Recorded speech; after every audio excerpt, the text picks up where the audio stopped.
Greetings and welcome to another episode of the Hourlings podcast project. My name is Martin Wilsey, and I know where I am, finally. It's allergy season. Tonight, it's a good thing because Dave's going to be running the show. So I'm turning it over to Dave. All right. Tonight's episode is going to be world building, generation ship. So I've done the basic setting where I've created a generation ship and set up some of the baseline specifications, but I have not filled out everything that we need to know about this generation ship, and that's where everybody else is going to come in. So our session tonight is about a generation ship called the Daedalus 7. For those who don't know what a generation ship is, it's a ship that is designed to take a slower than light journey to another star, taking possibly centuries to get there. So without further ado, I will talk about the Daedalus 7, which is our generation ship. The Daedalus 7 was the largest generation ship built during the aborted human interstellar diaspora of 2312. Badly damaged leaving the solar system, the ship never reached its intended destination and was long presumed lost, at least until a Confederation scout ship accidentally discovered it almost a year ago. The Daedalus is a mix of high technology for its time period and brute force engineering. A vast solar sail precedes the ship through space, the guidelines attached to a structural framework that surrounds a small concave asteroid. 7 cylindrical habitats shelter in the metaphorical shadow of the asteroid. The central habitat is the smallest, extending back from the forward framework for 12 kilometers. Most of that length is an open lattice enclosing a self-contained tube transport system. There are 3 areas of interest along the length of this spindle. Near the asteroid, a kilometer-long cylindrical section once served as crew quarters. However, the cylinder shows signs of battle damage and there are several hull breaches. Additionally, the crew module is no longer spinning. Midway down the crew spindle, a bubble-like structures sprout from the lattice in the tumbled but purposeful confusion. These bubbles are the warehouses and factories of the spaceship. Finally, at the end of the crew spindle, the heavy equipment of the Daedalus 7 can be seen. The nuclear reactors, the fuel tanks for its auxiliary propulsion system, and the wreckage where its massive propulsion units used to be. Surrounding the central spindle and spaced equidistant around it, there are 6 habitat modules. Each is 10 kilometers long, a little bit over 7 kilometers across, and contained over 300 square miles of surface, divided between land and water features in different ratios for each habitat. Note that habitat 4 is not spinning. That was the one that was primarily aquatic. So there you have it. We have our generation ship, badly damaged, and it's on mission year 12,227. It has long ago passed its original destination without stopping and has continued on through the vastness of interstellar space.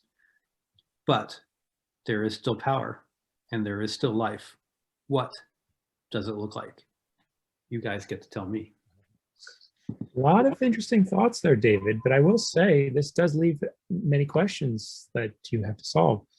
So, 12,000, what are their speed? And are they accelerating through the solar sail? How are they powering that sail? Nuclear reactors are functional. The solar sail is providing them some increase in speed, although it's minimal.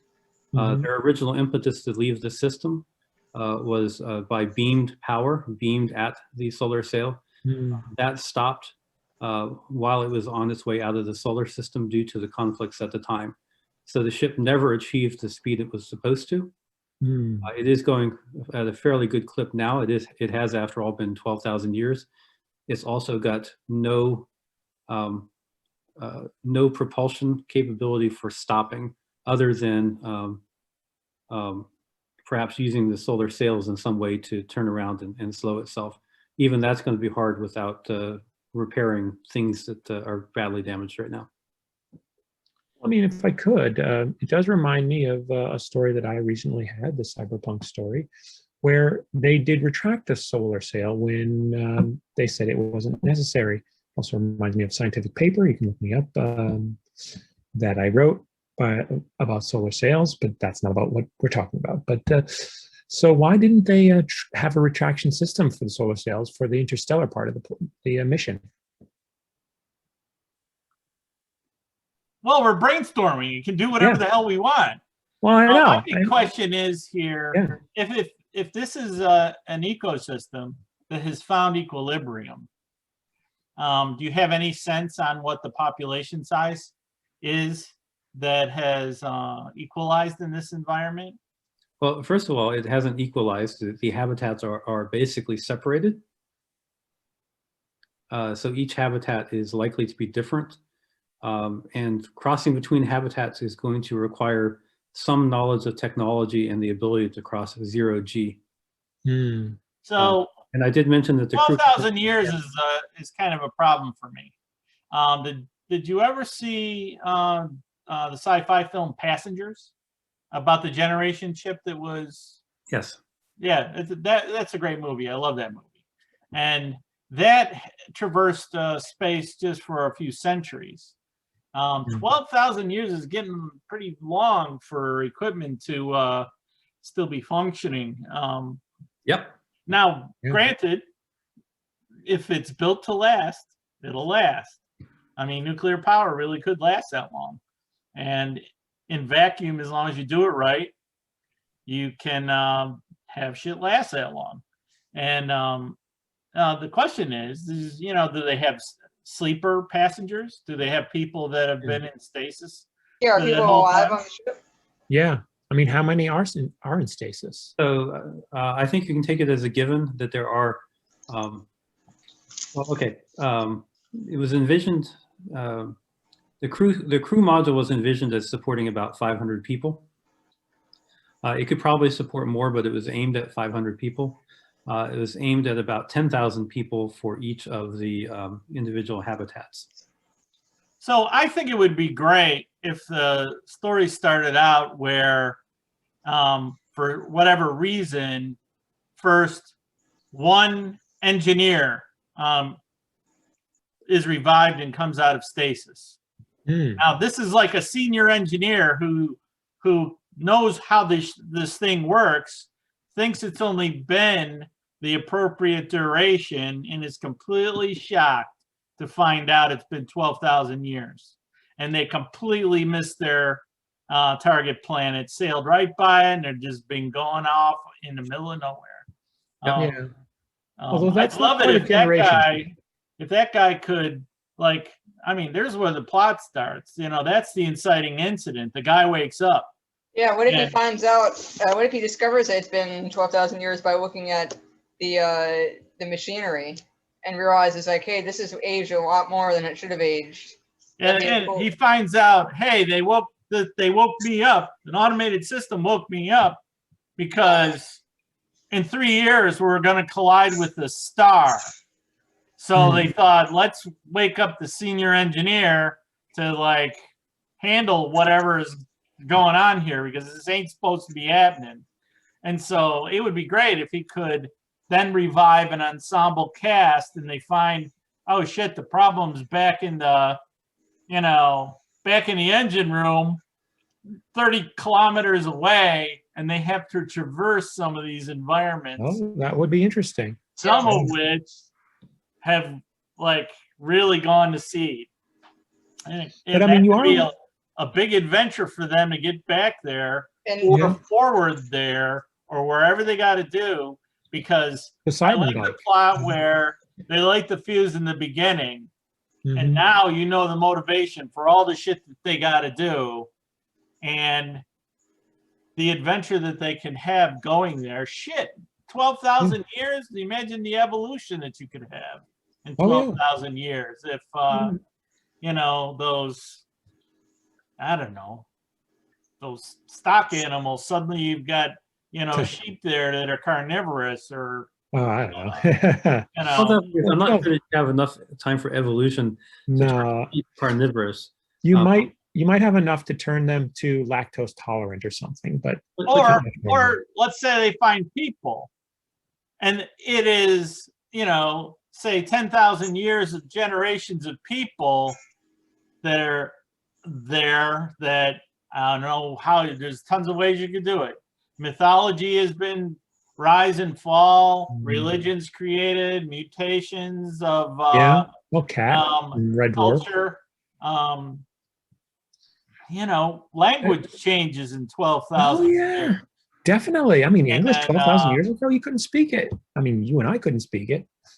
Maybe there's Oh. a few stowaways that were not asleep, that just thought it was an abandoned ship and lived on there for a while, or That's Well, possible, It's but 12,000 years, so anybody that wasn't Stowed in away. cryogenics. no, I'm not saying from 12,000 years ago. I'm saying from now. Maybe there's other people in space who came across Well this known, yeah. ship and now decided to jump on and live there or get some resources. Oh yeah, kind of like Rendezvous with Rama, Rama. opposite.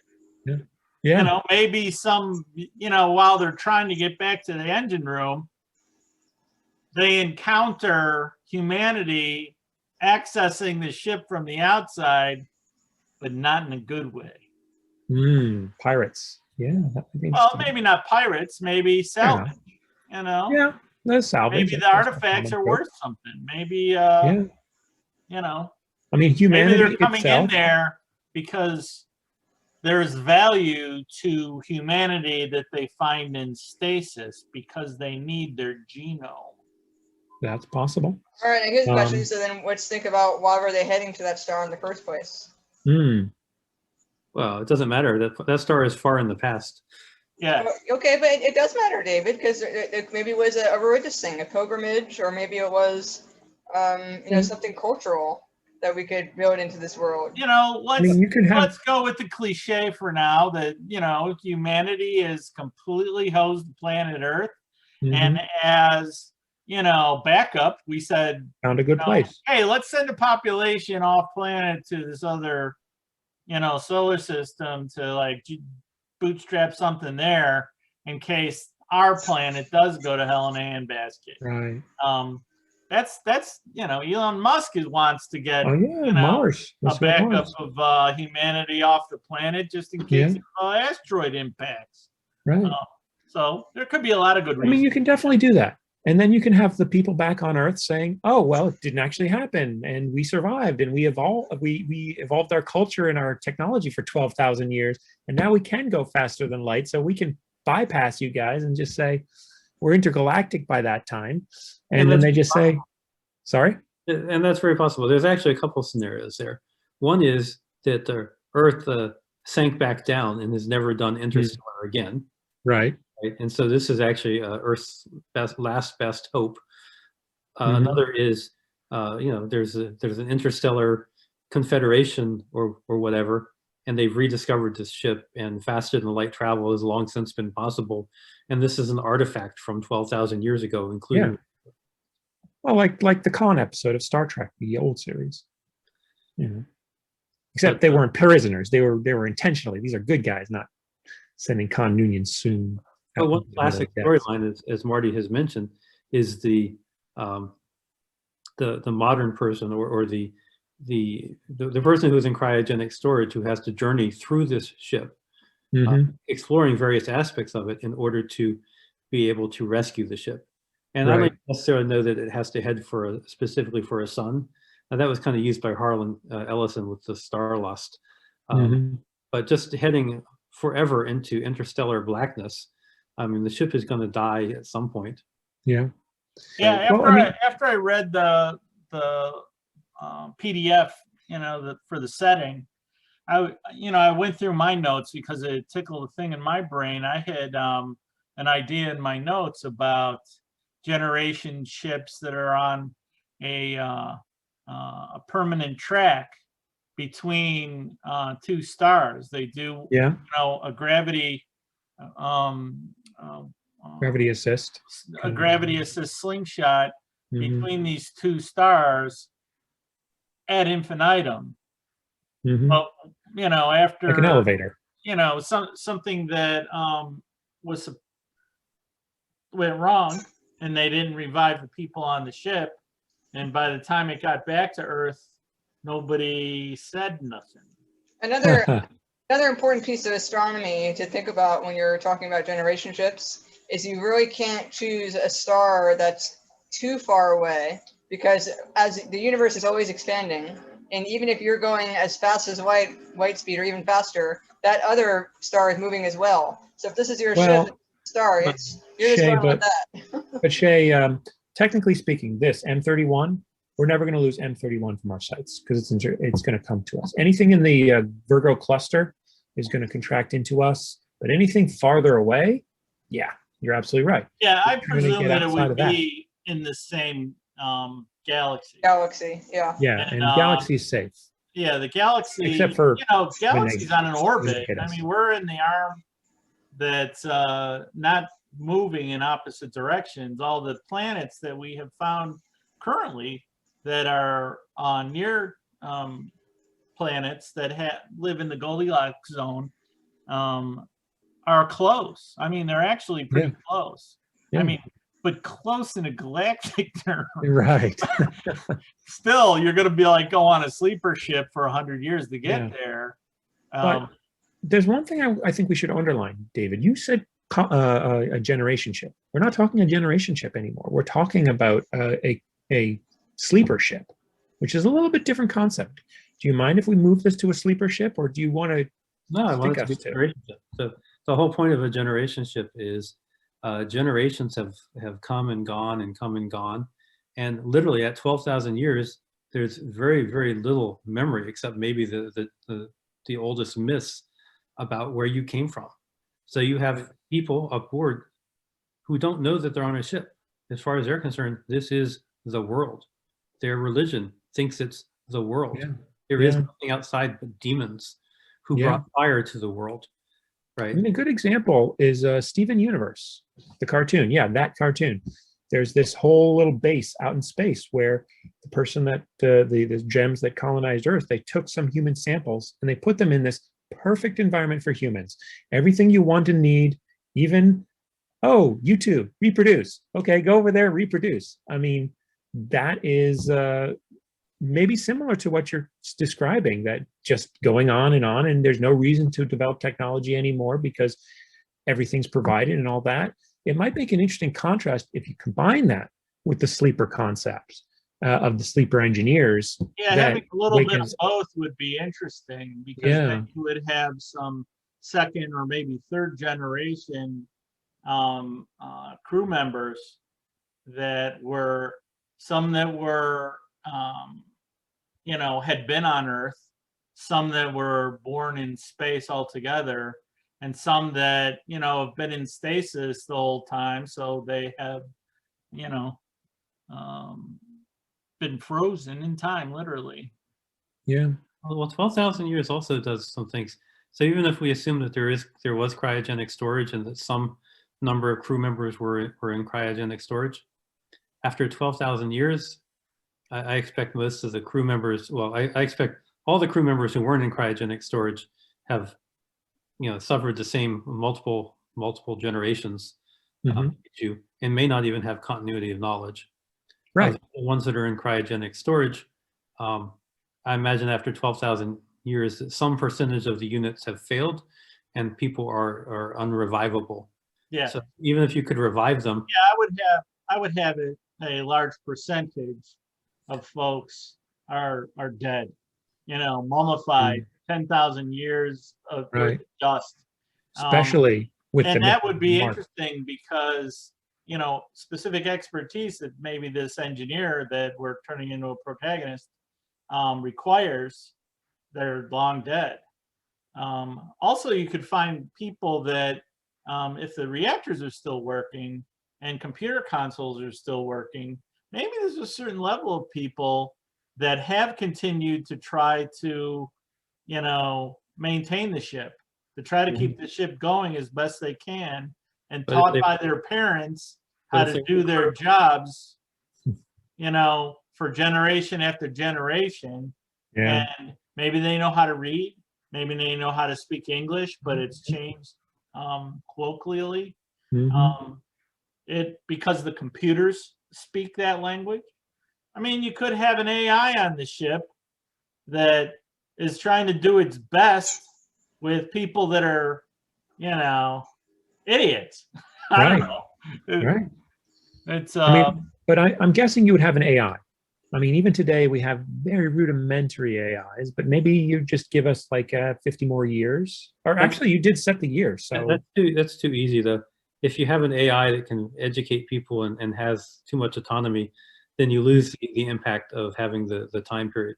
So as far as I'm concerned, there might have been an AI, but he's a casualty of whatever damage struck the crew crew module.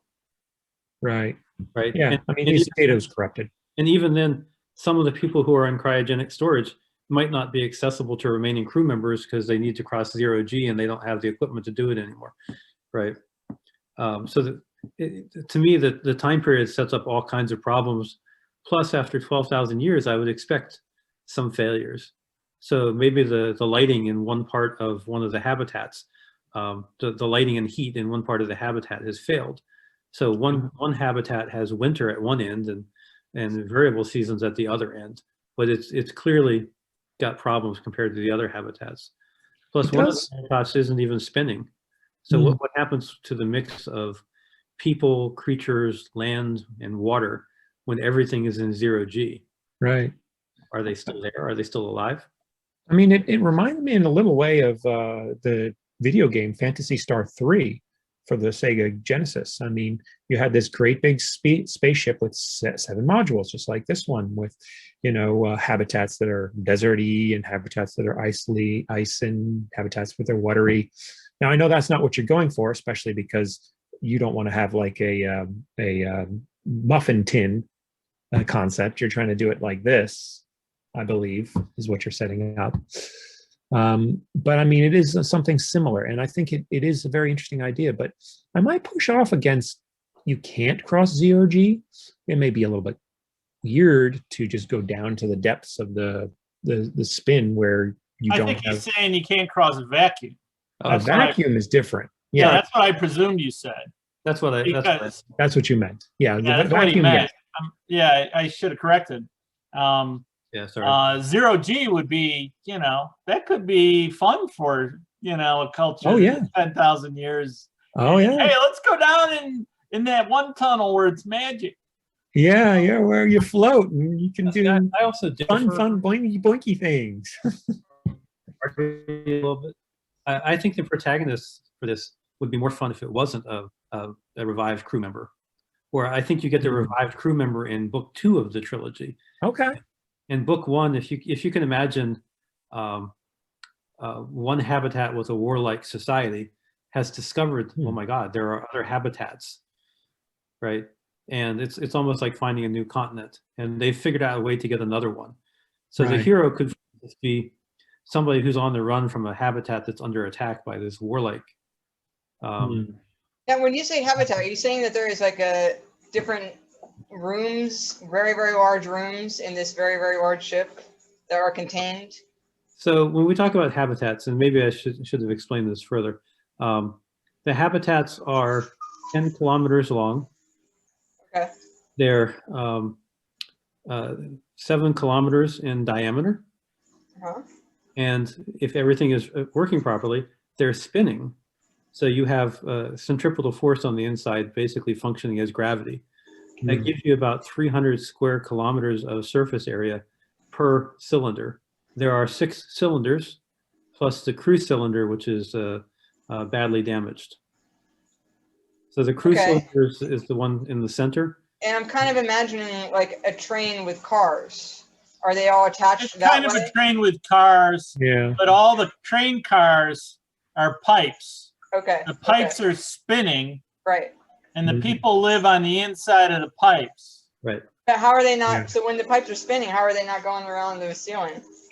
No, they're all on the ceiling. They're standing on the ceiling. If you look straight up, there's somebody else looking straight down at you. Yeah, really? It's just like Babylon 5. If you've ever seen Babylon 5, it's spinning. Here's a cylinder. You're on the inside. Yeah.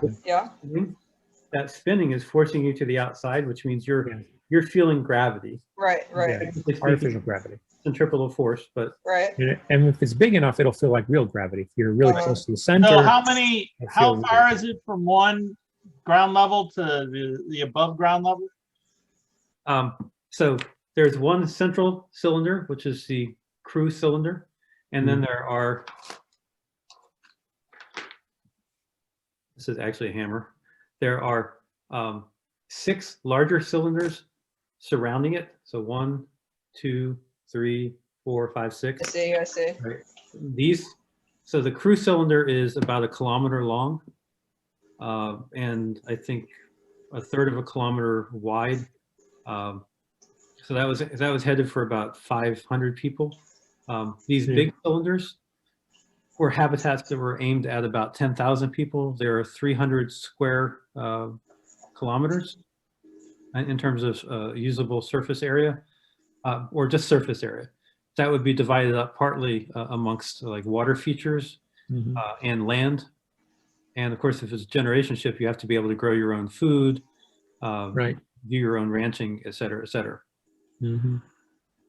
So do you have a clear line of sight to the ground directly above your head? Yes.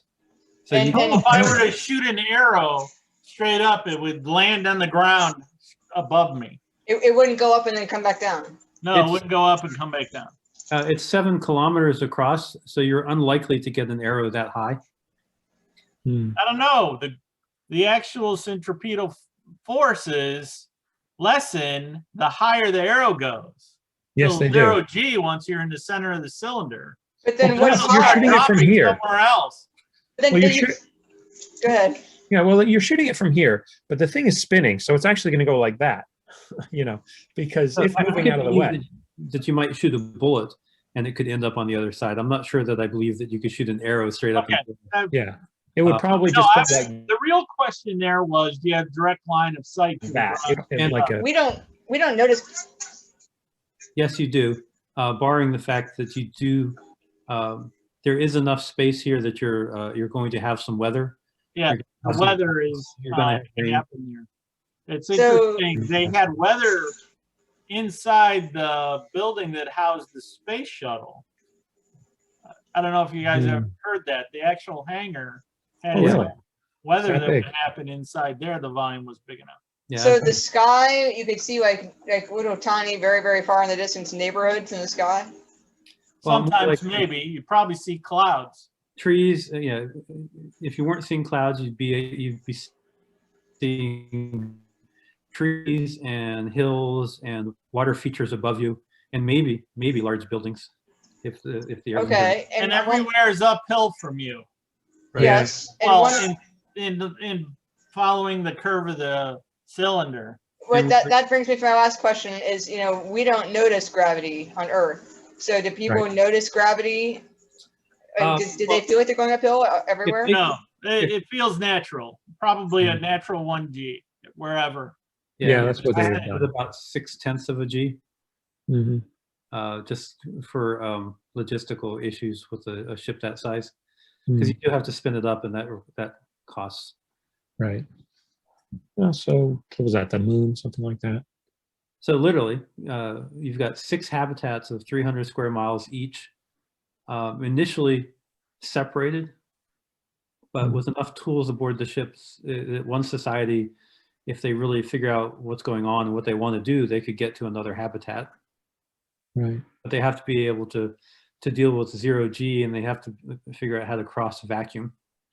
Well, I will say that the one concept that might be fun here is attrition, where they start out with a very advanced technology, but slowly through the generations, they forget how to do that. The twin dilemma, why did they go across trains when they had a spaceship to get that planet? Because they had attrition. They forgot the technology that they had to go across interplanetary space. And so there's a lot of time to lose institutional memory. Yeah. And so they maybe he was using spears. They maybe devolved all the way down to spears.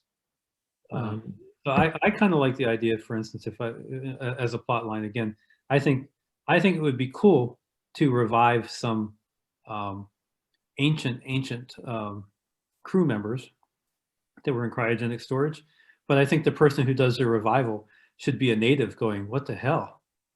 Yeah, they just found it. They learn about the ship. Yeah. And then start learning from their new mentor that they've unfrozen. Like that would be Act 1. Act 1, they find the guy. You might want to set this up for an entire act and then find the guy. I kind of want to see something like this where again, it's like You could do a military science fiction where one society is trying to take over the whole ship.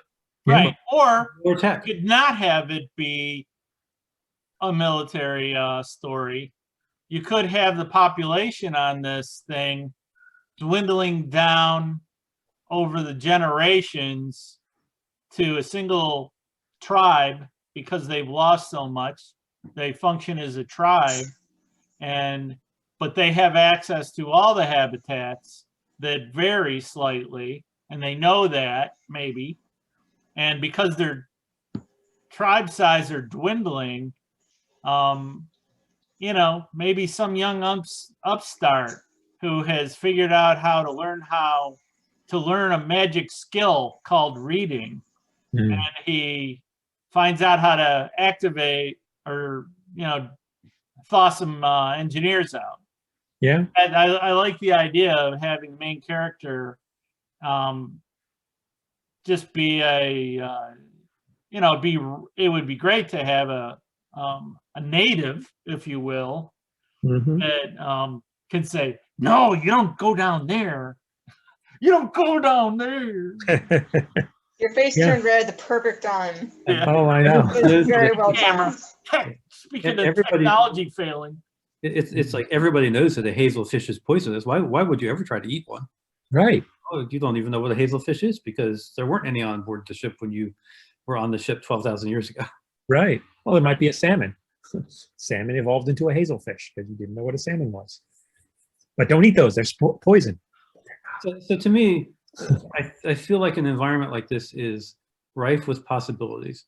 Conflict between societies, culture clash between a shipboard society that doesn't know anything about the outside world and a revived crew member who has no idea what has gone on for the past 12,000 years, but remembers Earth. Yeah. And then on top of it, you're fighting time, you're fighting the failing ship, you're fighting the simple logistics of.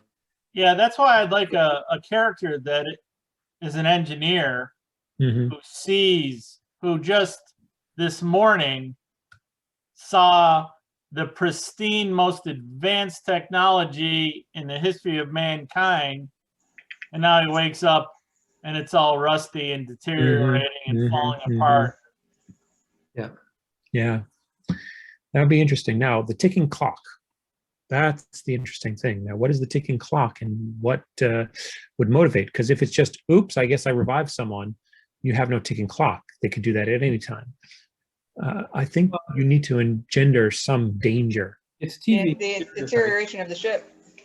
Yeah, it's TVA stereotype to go, oh, the ship is aimed at a star. We're all going to die if something doesn't happen. Absolutely.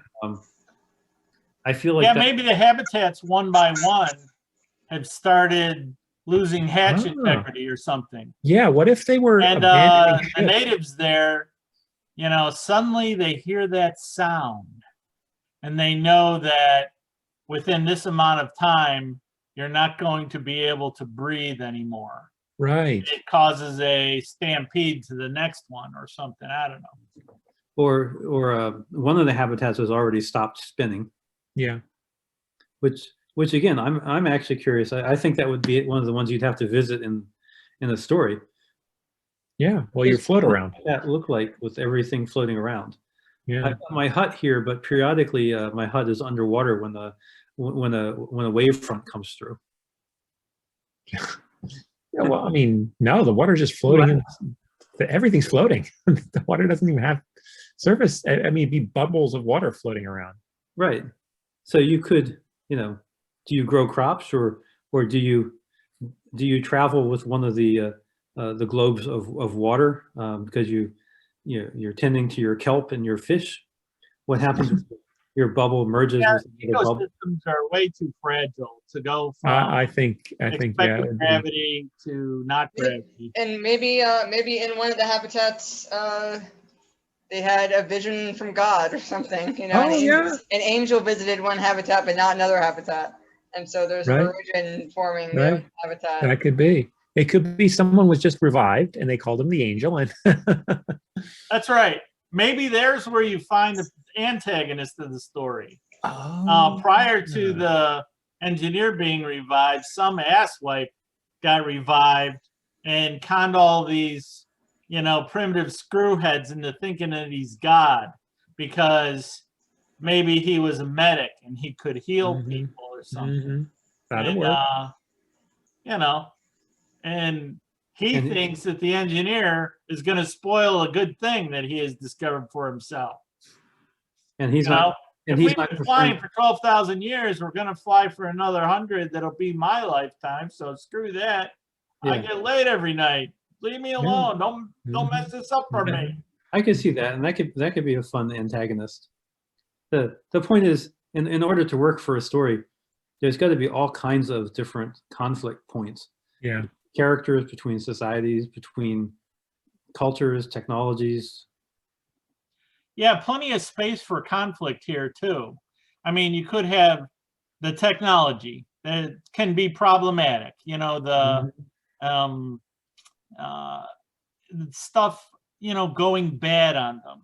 Right. It's light. Second, you could have their positional location in the cosmos be problematic. If they start flying through an asteroid belt or something, I don't know. You could have, stuff that's external to the ship that's bad for the ship, even though it's made to be super durable, and take a licking and keep on ticking.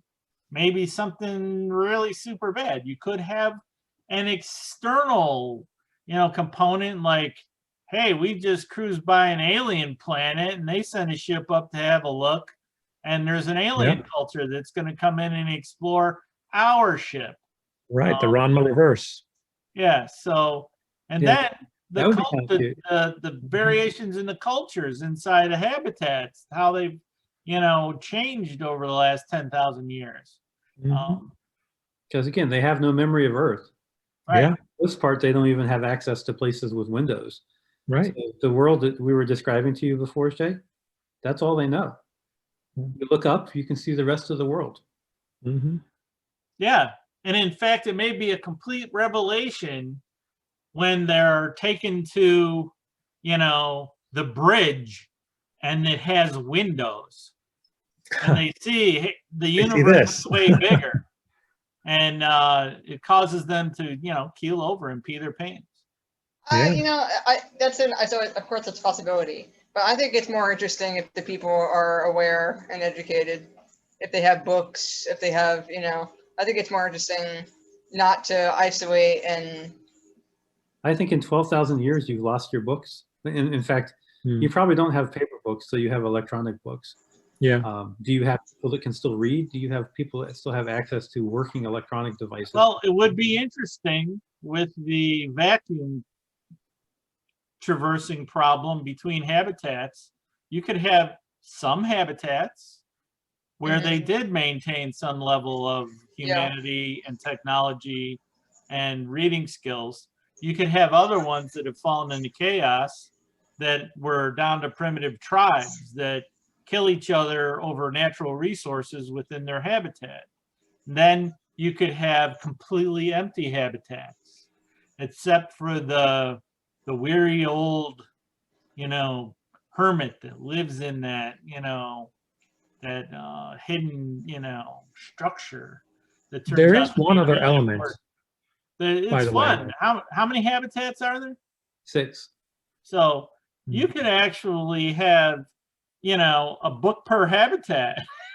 Yeah, that's with true. this thing, That would be fascinating. And maybe you spread the crew out amongst the habitats as well, so that they, each, for redundancy's sake, have senior engineers on ice in each habitat.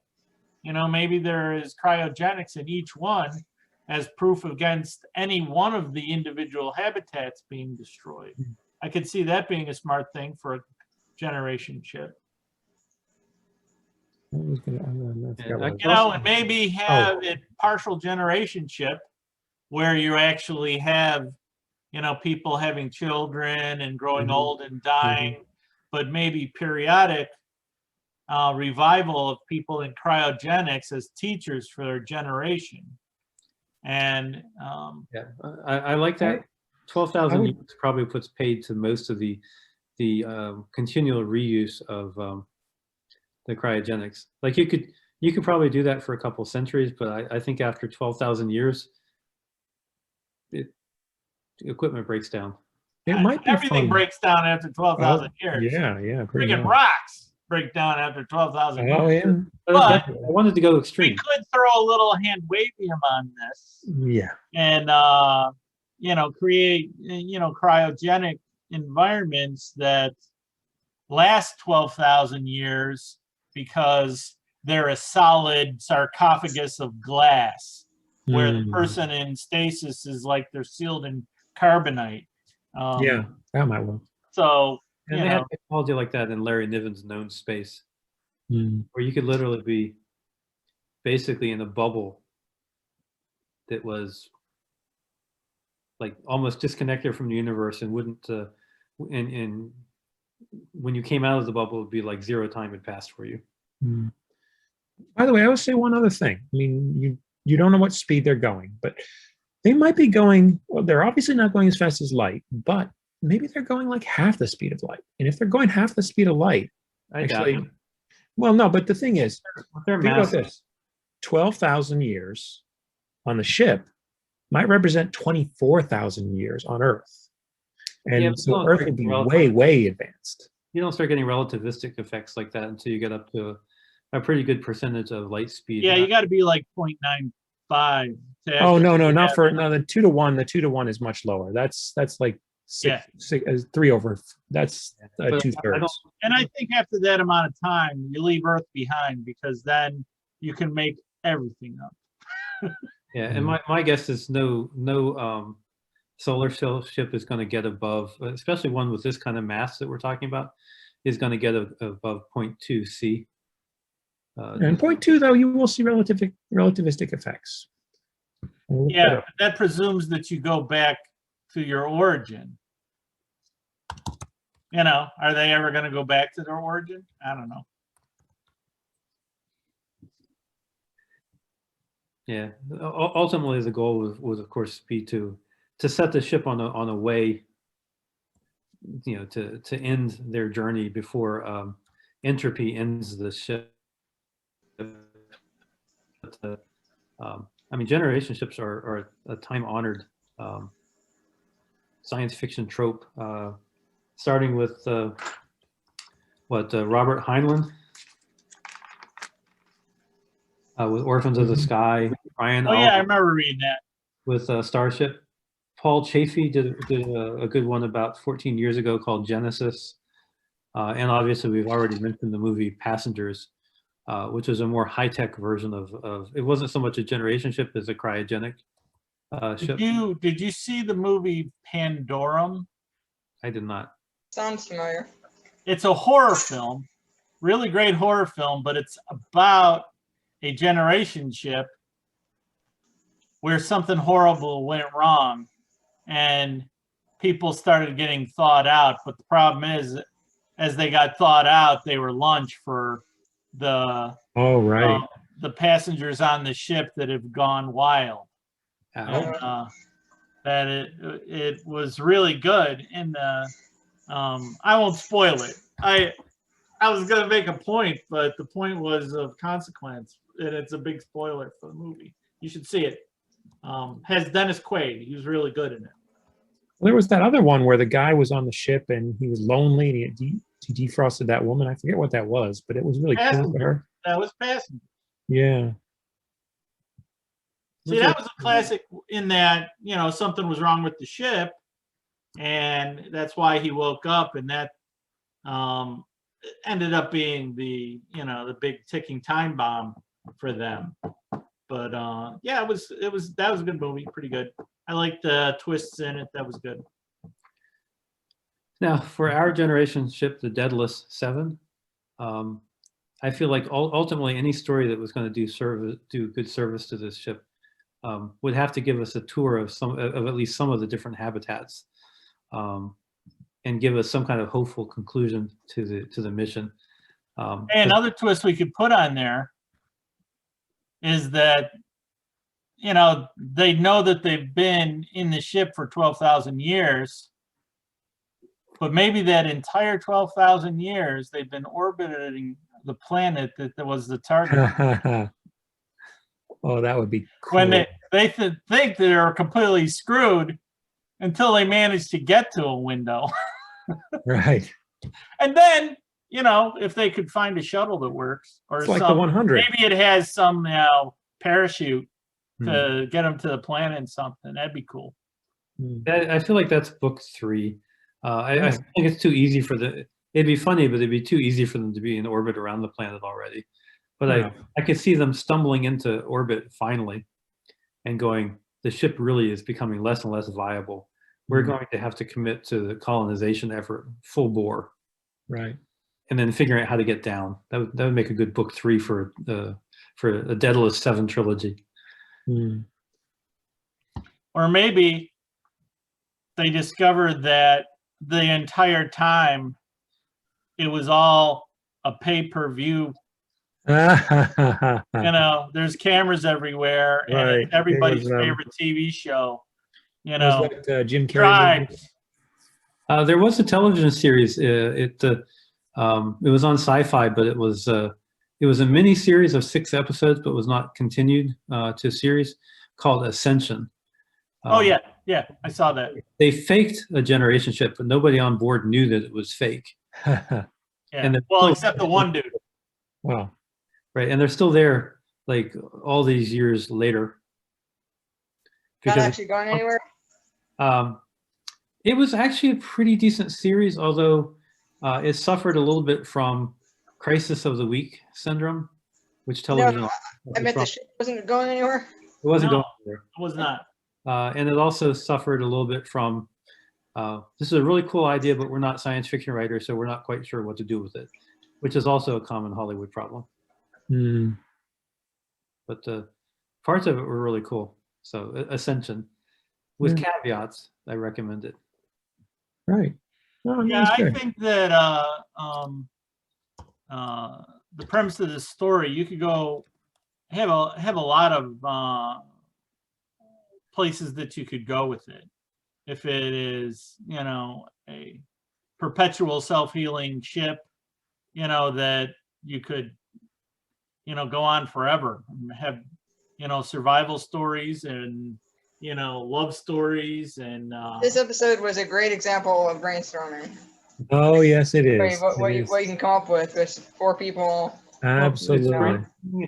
And also, I think I didn't even mention Fort of Doomsday from Doctor Who. And an example of world building can also be targeted. Like, you can create an initial setting using world building, but then you can also target certain aspects of the world building to support the type of story that you want to tell. Are you telling a story about Engineer Conquers All, or is the story supposed to be an adventure tour of this, almost fantasy-like domain because it's so strange? Or is it a military science fiction story? Yeah. Or is it a romance between an engineer and one of the, generation natives? There's a lot of ways it could go. Or a coming of age story for a native realizing there's more to his world than he ever expected. That would be a very cool story. People like him to help save the ship. This probably gave me some ideas I'm not even going to say on the podcast. I don't want to steal it. Yeah, there you go. Hey, put it in the Daedalus universe. I think it's got a ton of potential for the kind of stories that I call competence porn. There's a metric ton of stories out there that are all about the character that, saves the day through MacGyver-like ingenuity. And I personally love those kind of stories. I don't care if it's the guy knows how to hand build making a cabin with an axe and survive living off the land. I love those stories. Oh, yeah. All right. Good So stuff. I think I'm going to start bringing this to a conclusion. Like, I think we've covered there's lots of different ways to use this kind of world building and this kind of brainstorming to craft what you need to support the kind of story that you really want to get across. And we've mentioned a whole bunch of different possibilities. And honestly, in this small time frame, I don't even think we've come close to exhausting the additional world building that we could add to something like this, because we didn't detail the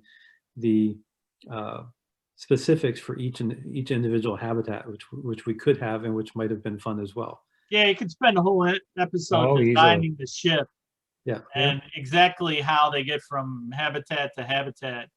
I vaguely remember an ancient science fiction TV series that was really bad special effects. The Star Lost. They're the guy that was in 2001: A Space Odyssey. Yes, it's called The Star Lost. It was based on the story by Harlan Ellison called Phoenix Without Ashes.